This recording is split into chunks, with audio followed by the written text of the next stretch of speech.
Hey, it's Matt, your average gamer, and for this video, we're going to be going over 9 more unique builds and OP builds in Elden Ring. We're going to start out here with my favorite mage build. This is a combination build using a whole bunch of different things. Everything from dry leaf arts and cold affinity to Night Comet to give us a lot of power, and then we're going to be using Death Poker as well because it's one of my favorite weapons in the game.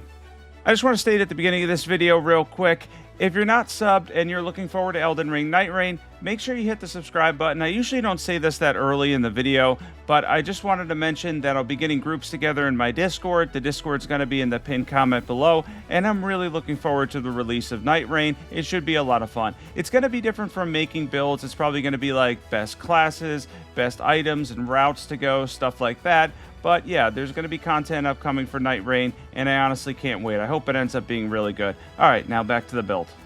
The concept here uses 3 different things. The dry leaf arts gives us some power up close and some frost build up. We also get frost build up with Death's Poker. It's a little bit slower, so it's very much situational, but it does do massive damage. And then Night Comet is what's going to give you a lot of power. That's going to always have that ability to give you some serious damage in between whatever else you want to use. We're getting in some kicking abilities here, of course. The dry leaf arts are incredibly fun. I love them. Death's Poker is also incredibly fun. That's why I put this together as kind of my favorite mage build. And then Night Comet, it's not really my favorite sorcery in the entire game, but it's so powerful, it just makes every build, using every build if you're a mage, a little bit easier. So if you have trouble at any point, you could always switch to Night Comet, and it's right there to do good damage for you.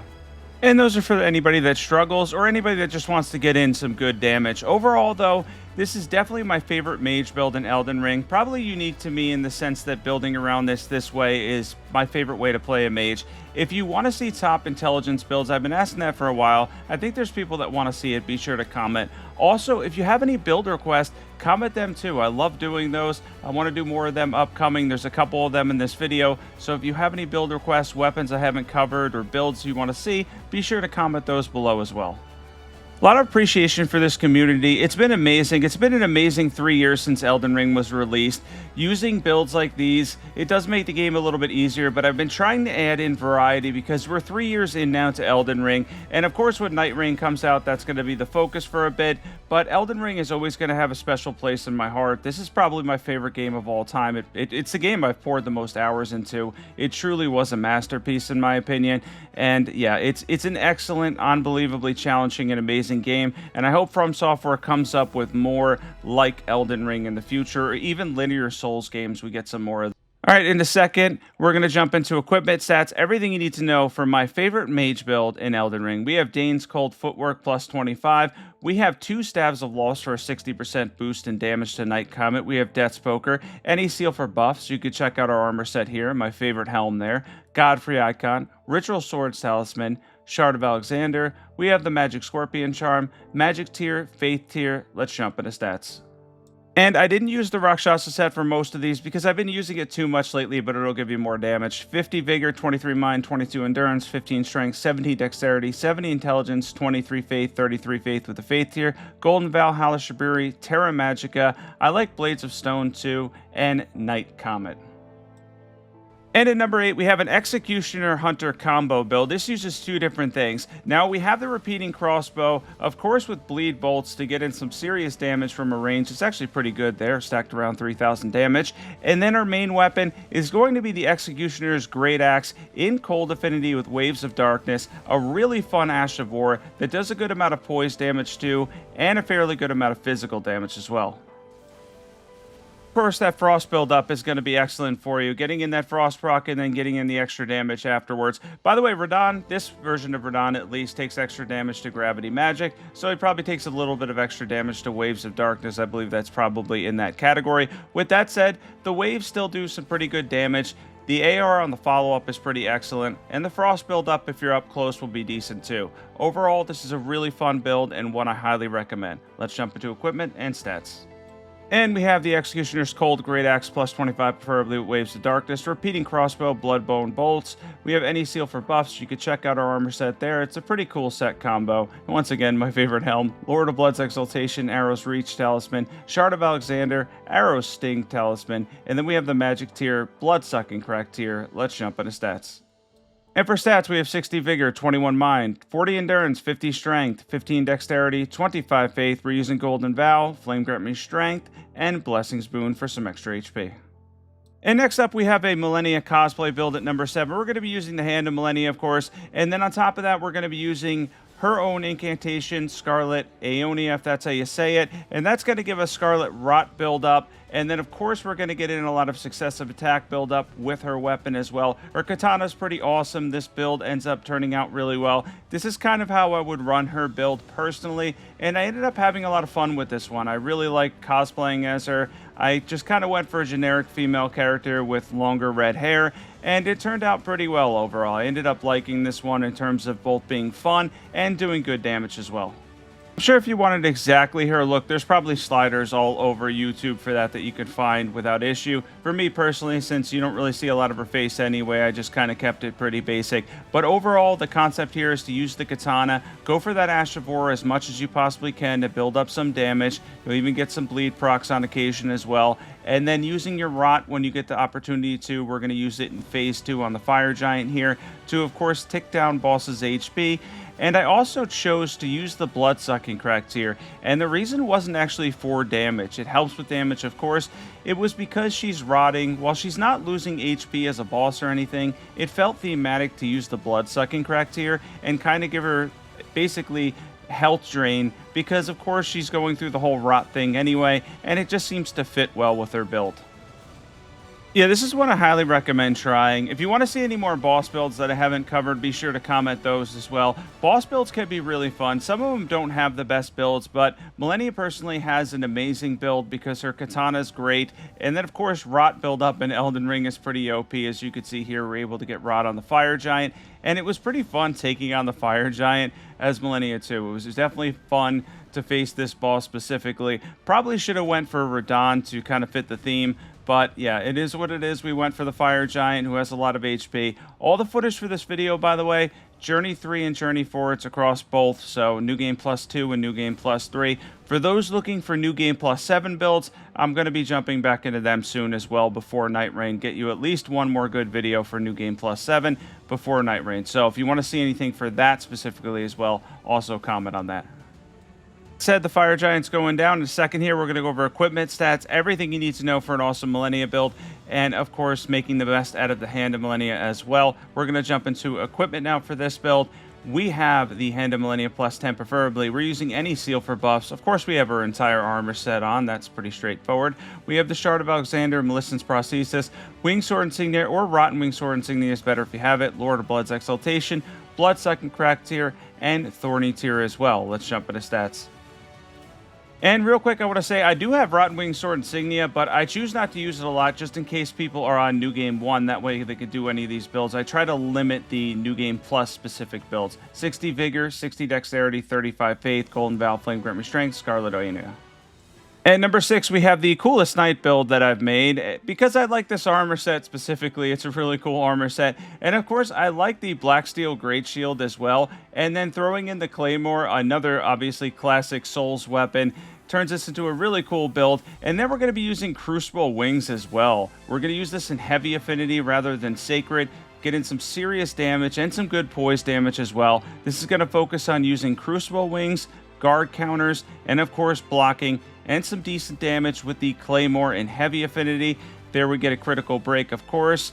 And yeah, this is one to try out if you like sword and shield builds. Gives you some range with Crucible Wings too, and that Ash of War can be a lot of fun. You can actually change the direction now, which is awesome. We're going to jump into equipment stats, everything you need to know for this one. And this is another one I highly recommend pretty much all of these. This list was really fun making these. We have the Heavy Claymore plus 25 with Crucible Wings. We have the Heavy Black Steel Great Shield plus 25 preferably. Any seal for buffs. You can check out our armor set there. Mix of the Oathkeeper, Black Knights, and Malachite set. Great Shield Talisman, Pearl Shield Talisman, Shard of Alexander. We have the Curved Sword Talisman for guard counters, Strength tier, Green Burst Crystal tier. We were using sleeping pots there if you were curious how we put the Godskin Apostle to sleep. Let's jump into stats. We have 60 Vigor, 40 Endurance, 60 Strength, 25 Faith. We are using Golden Vow, Flame Grant Me Strength, Blessing Spoon, and we did manage to hit 51 poise for this one. And next up, we have a build from Milady, a tank Milady build that's based on defense and charge attacks. I have 6 more Milady builds I made on Friday, by the way, if you want to check those out. That's in the description below. So after this video, if you really like Milady, be sure to check that out. That has 6 more builds for Milady that you could use. This is an amazing weapon, honestly. Probably one of the best weapons in DLC and one of the most popular. With that said, for this one, we're using Endure. We're tanking some serious hits. This is on, I believe, New Game Plus 3, Journey 4 for this specific clip. So the Draconic Tree Sentinel by now does some decent damage, and we're able to tank a good amount of hits while dishing out some serious charge attacks for some poise damage, and we went for Cold Affinity for some Frost build-up too. Oh, and in that top 6 video, I do a build for Royal Knight's Resolve. You actually get 2 hits because of the single input that does 2 hits with Milady with Royal Knight's Resolve. So Royal Knight's Resolve is excellent with this too. I like Endure though if you're running a tank build. This gives you the ability to take some extra damage, add in Black Flame's protection, and that's going to give you even more defense, of course. We're going to jump into equipment, stats, everything you need to know for a powerful tank Milady build. We have Milady and Cold Affinity with Endure. We have any seal for buffs, so you can check out our armor set here, but it's basically the Solitude set and the Great Helm on. Axe Talisman, we have the Two-Handed Sword Talisman, Millicent's Prosthesis, Arsenal Charms +1, or Great Jar's Arsenal is better if you have it. Green Burst Crystal tier, Spike Crack tier. Let's jump into stats. And what do we have here? We have 60 Vigor, 16 Mind, 30 Endurance, 45 Dexterity, 20 Intelligence, 30 Faith, Reason, Golden Vow, Black Flame's Protection, Blessing Spoon, and we have 91 Poise for this build. And next up here at number 4, we have a Smithscript Pyro build. This is going to use the Smithscript Circ, if that's how you say it. And that's going to give you some range with the throwing ability. Of course, we have that in Flame Art. And then we're using things like Rain of Fire. And then you could use Mesmer's Orb, things like that, with the Fire Knight Seal to throw in kind of a Pyro mix build, DLC type build for you. Ultimately, you'll get a good amount of fire damage with this one, and of course you get the throwing ability from the Smithscript weapons, which is pretty cool. Doesn't do as much damage as I'd like. You're going to get more damage from the incantations sometimes and whatnot. However, I've added Mesmer Spear as a backup weapon too to give you some excellent damage because it fits this build well, and we've got plenty of endurance and everything for the equipment we have. You've got 2 options for weapons with this one too. Let's jump into equipment. We have the Flame Art Smithscript Circ. We are using Flame of the Redmanes. We have Spear of the Impaler, +10 preferably, Fire Knight Seal. We have the Winged Serpent Helm. You can check out the armor set there. Shard of Alexander, Millicent's Prosthesis.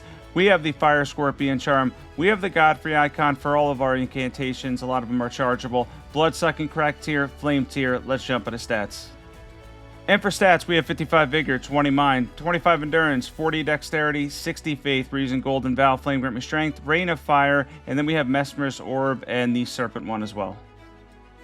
And next up here at number 3, we have a build for the Rivers of Blood. This is probably the least kind of original one on here in terms of this one. We are high in Arcane on this one, though. So we've got a good amount of Arcane, so we can use things like Bale's Tyranny. I really like that one. It doesn't do a ton of damage with this build specifically, but it's a ton of fun to use, and I do get to use it in Phase 2. With that said, a lot of people were requesting another Rivers of Blood build, so I decided to do one. Turns out this weapon is amazing against Mesmer and Elden Ring's DLC. It absolutely shreds him, and the bleed build-up is really good too. Speaking of which, the Rivers of Blood scales better with Arcane than it actually shows, so don't worry about Dexterity as much if you're looking for bleed build-up and the fire damage part of it, because that's all going to scale with Arcane, much like Eleanor's Pole Blade. And of course, the Rivers of Blood ended up surprising me as well. Did more damage than I thought. Even after all its nerfs, it's still a pretty good weapon. Now, a Nagakiba with Double Slash and Blood Flame Blade will do a lot of damage too. But in this case, for some reason specifically, the Rivers of Blood absolutely shredded Mesmer. With that said, Bale's Tyranny is really cool to add in. One of my favorite incantations from the DLC. Isn't amazing, but it is really cool looking. And then Swarm of Flies would be another excellent one for you to add for this build, because you're going to be using the Dragon Communion Seal, and you'll get decent scaling. Let's jump into equipment, stats, everything you need to know for this build. And we have the Rivers of Blood +10, preferably. We have the Dragon Communion Seal. We have 310 scaling. Part of the Rakshasa set, Solitude Chest Piece, and White Mask. Like I said, not a lot of original on this one specifically. Shard of Alexander, Millicent's Prosthesis, Winged Sword Insignia, or Rotten Winged Sword Insignia if you have it, Lord of Blood's Exaltation, Blood-Sucking Crack tier, Thorny tier. And what I mean by that is this is a Rivers of Blood build, and there's only really one way to set these up. 55 Vigor, 27 Endurance, 35 Dexterity, 49 Arcane, Reason Golden Vow, Flame Grant Me Strength, Swarm of Flies, Bale's Tyranny, and Dragon Ice. All right, now back to some cool builds. At number 2, we have Matt's Carian Knight. This is how I would run a Carian Knight build. A lot of requests for Carian Knight build, so I finally decided to do one. There's 2 different options here for you. If you have the DLC, I recommend using any sword, really, in Cold or Magic Affinity. I'm going for Magic Affinity here because we got a lot of intelligence. And then running Carian Sovereignty because it's an upgrade from Carian Grandeur. Now, if you don't have the DLC, you're going to probably use Carian Grandeur, which is going to be the backup weapon that I have, and that's pretty good too. Of course, Carian Sovereignty, really the only difference is you get the follow-up attack for massive damage, as you saw at the beginning there. If you don't have the DLC, though, you could take that out and still run this build pretty much in its entirety, because the rest of it, we're going to be using things like Carian Slicer. Of course, we have the Glintstone Staff that's specific for getting extra damage for our Carian. It's the Carian Glintstone Staff for our Carian sorceries. And then the Carian Sword as well with regular Carian Grandeur on it. With that said, though, I do like Carian Sovereignty a lot. I think it's absolutely amazing. Forgot to edit out the loading screen, but it's okay. I needed a little bit of time to talk there. Let's jump into equipment, stats, everything you need to know for a Carian Knight build. We have the Carian Knight Sword and the Magic Broadsword. One has Carian Grandeur, one has Carian Sovereignty, Carian Glintstone Staff. The Golden Order Steel's great here. We have the entire Carian Knight armor set on. We didn't hit 51 poise. Shard of Alexander, Godfrey Icon. We have the Magic Scorpion Charm. We have the Graven Mask Talisman. And then for our tiers, we have the Magic tier and Faith tier as well, so we could do some buffs. Let's jump into stats. 55 Vigor, 23 Mind, 22 Endurance, 70 Intelligence, 33 Faith with Faith tier, Golden Vow, Halastraburi, Blessings Boon. We have the Carian Glint Blades, Carian Slicer, and Carian Greatsword. And at number 1, we have a Serpent Hunter Warrior build. And this is a really fun one. These weren't really ranked, by the way. I just kind of put them in here randomly, if you were wondering. I did put numbers on them in terms of like how much fun I had with them and stuff. But at the same time, one of the ones in the openers I ended up having a ton of fun with. I liked all these, so it was kind of hard to rank them. But anyway, for this one, we have a Serpent Hunter build. Kind of a cool mix of an armor set here. We've got Radahn's helm on, a little bit of the champion set on and whatnot. And this, for me, I think this is one of the coolest looking ones that I had on the list. And it was just totally random, mixing in a Faith Strength build with the Serpent Hunter and then throwing in different incantations as well. Those Crucible incantations aren't very good, but of course you're going to get decent damage from Lightning Spear, of course. And then the Serpent Hunter itself does pretty good charge attack damage. The Ash of War is kind of just okay. It takes forever. It's really meant as kind of a gimmick weapon, of course, for the Rykard boss fight. With that said, though, you could still get a lot of poise damage with it when you do land it. And the regular charge attacks, the sweeps and whatnot, they do decent poise damage. It's got some pretty excellent strength scaling overall. You're going to get a lot of physical damage out of this one for sure. Let's jump into equipment, stats, everything you need to know for this build. And we have Serpent Hunter plus 10 preferably. We have any seal for buffs. We are using part of the champion set on. We have the Elden Lord Bracers, Gaius' Greaves, Radahn's helm on, Axe Talisman, Two-Handed Sword Talisman, Shard of Alexander. We have the Godfrey Icon for any incantations you want to throw in. This is a bit of a Strength Faith build. Spike Crack tier, Faith tier. Let's jump into stats. And for stats, we have 60 Vigor, 17 Mind, 28 Endurance, 54 Strength. It's going to be over 80 when you two-hand this. 50 Faith. We're using Golden Vow, Flame Grant Me Strength, Blessing Spoon. We have Knight's Lightning Spear, and then any other incantations you want to add will work with this one. Thanks for watching this one. Thanks for watching my top 9 unique and OP builds. It's kind of a mix of powerful and fun and unique builds. Hopefully you enjoyed this video. If you want to see more build videos like this one specifically, always comment that so I know what to make in the future.